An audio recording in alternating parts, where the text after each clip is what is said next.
Guys, luto tayo ng tinulang tilapia. Pakuluin lang natin bago natin ilagay yung mga sahog. Tara. Na guys, lagay na natin yung luya. Tapos kamatis. Sunod na rin natin sibuyas. Ayan. Lagyan na rin natin ng asin. 'Di ba? Tapos takpan lang natin, lutuin lang natin 'yan. Takpan lang natin, guys. Siguro 5 minutes, luto na yan. Luhaluin lang natin, guys, para pantay naman yung luto. Ayan, diba? Musok-usok pa. Ilaw pa yung ating kamatis tsaka sibuyas, luya. Mga 3 minutes pa, luto na yan.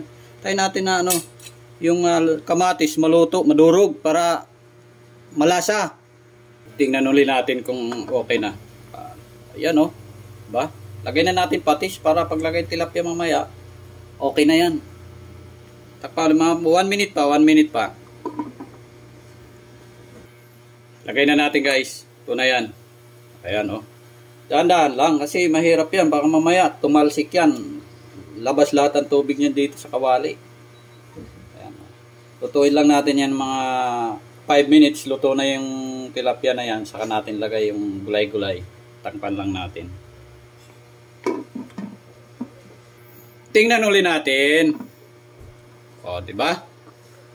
1 minute na lang, iluto na yan, guys. Tapos lagay na natin yung dahon-dahon. Yan. Ito na. Sili, guys, sili. Tapos yung tangkay na matigas, unahin natin yan. Kasi matagal maluto yan eh. Ulit na 1 minute, pwede na natin lagay yung mga dahon ng Ayan. Takpan lang ulit. Tingnan ulit.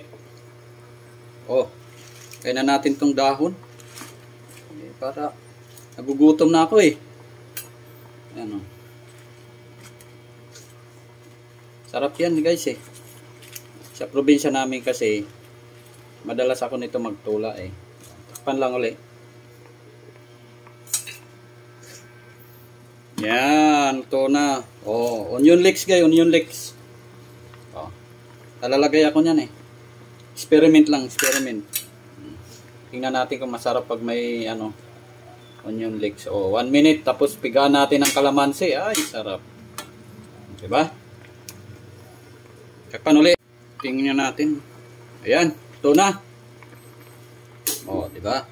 Tapos sabay pigaan ng 3 pirasong kalamansi lang, guys. Okay na yan. Ang mag-asim lang eh. Tama-tama to sa may mga sipon-sipon. Bobo, yung mga anak ko kasi medyo may ubo-ubo, sipon-sipon eh. Kaya luto ako niyan. Dayin mo lang yan ganyan, Diba? Mura na, sarap pa. Magkano lang kilo ng tilapia? 155 lang eh. Diba? Tara, kain tayo, kain!